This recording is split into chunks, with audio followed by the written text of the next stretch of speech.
Auto rickshaw taxi चालक यांच्या ज्या नूतनीकरण संदर्भातला विषय आहे, जी योग्यता प्रमाणपत्र आहे, जर याला विलंब झाला तर 50 रुपये दिवसाला अशा प्रकारचा दंड जो आहे तो लावण्यात येणार आहे। या संदर्भात बोलण्यासाठी आपल्यासोबत दादा भुसे आहेत। भुसे साहेब, काय सांगाल, नेमकं काय कशा पद्धतीचा अध्यादेश आहे? रिक्षा असतील, टॅक्सी असतील किंवा इतर वाहनं, याचं जर योग्यता प्रमाणपत्र तुम्ही वेळोवेळी जर त्याला क्वालिफाय करून घेतलं नाही, त्याची फेर तपासणी करून घेतली नाही, वर्षाला करून घ्यावी लागतं।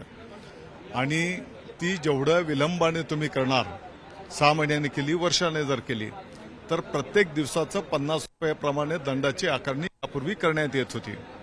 आणि या संदर्भामध्ये अनेक रिक्षा संघटना असतील, टॅक्सी संघटना असतील किंवा इतर वाहन संघटना असतील, या सर्वांच्या वतीने माननीय मुख्यमंत्री महोदयांकडे वारंवार मागणी करण्यात आली होती की हा जो काही विलंब टॅक्स आहे, प्रति दिवस 50 रुपये, तर हा स्थगित करण्यात यावा। त्याप्रमाणे माननीय मुख्यमंत्री महोदयांनी त्या आदेशाला स्थगिती दिलेली आहे। याचा अर्थ आता प्रत्येक दिवसाला 50 रुपयाचा जो विलंब दंड लागत होता, तो दंड आता लागणार नाही। खरं तर महत्त्वपूर्ण निर्णय आहे, पण सध्याच्या घडीला आज आपण पाहतोय विधान भवन काही तासांवर विधान परिषदेच्या निवडणुका होऊ घातलेल्या आहेत। कसं पाहता तुम्ही या सगळ्याकडे? आणि सध्या तुम्ही महायुतीमध्ये आहात, काय वाटतं, महायुतीचे सर्वच प्रतिनिधी निवडून येतील असं वाटतं उमेदवार?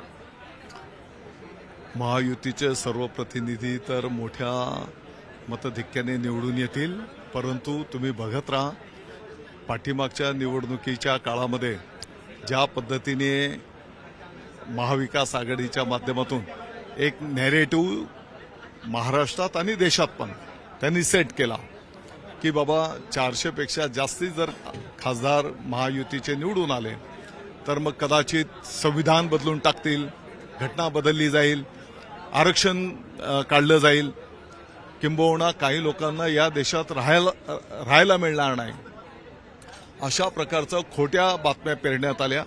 दुर्दैवाने आम्ही त्या खोडून काढू शकलो नाही, ही वस्तुस्थिती आहे। आणि याच्यामुळे एक विशिष्ट समाजाची मतं गठ्ठाच्या गठ्ठा महाविकास आघाडीला त्या ठिकाणी मिळाली। एकदा हा प्रयोग यशस्वी झाला, तो वारंवार असं होणार नाही। आता जनता जनार्दनाला कळून चुकलंय की बाबा ह्या खोट्या गोष्टीला आपण बळी पडलेलो आहोत।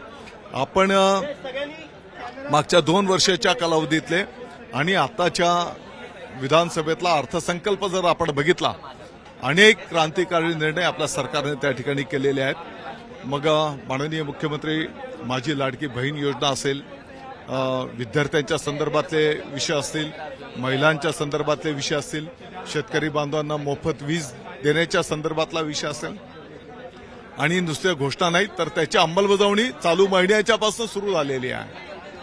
आणि म्हणून जनता जनार्दन आता या गोष्टींना बिलकुल बळी पडणार नाही। आणि आपण बघत असाल की मागच्या 15 दिवसाच्या पासून विरोधक जे खोटा नॅरेटिव्ह सेट करायला पाहत आहेत, परंतु जनता आता त्याला थारा देत नाही।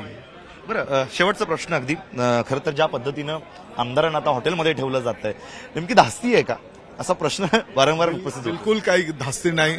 आपण जर बघत असाल, आम्ही सगळे या निमित्ताने सर्व लोकप्रतिनिधी एकत्र येतात, कोणाच्या भागातल्या काय अडीअडचणी आहेत, किंबहुना आपण कशा पद्धतीने मार्गक्रमण केलं पाहिजे, त्या निमित्ताने एकत्र येतो।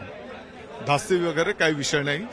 महायुतीचे जेवढं टार्गेट आहे त्याप्रमाणे सगळे आमदार त्या ठिकाणी निवडून येतील। शिवसेनेनं सुद्धा आता पुढच्या विधानसभेची जोरदार तयारी केल्याचं समजतंय।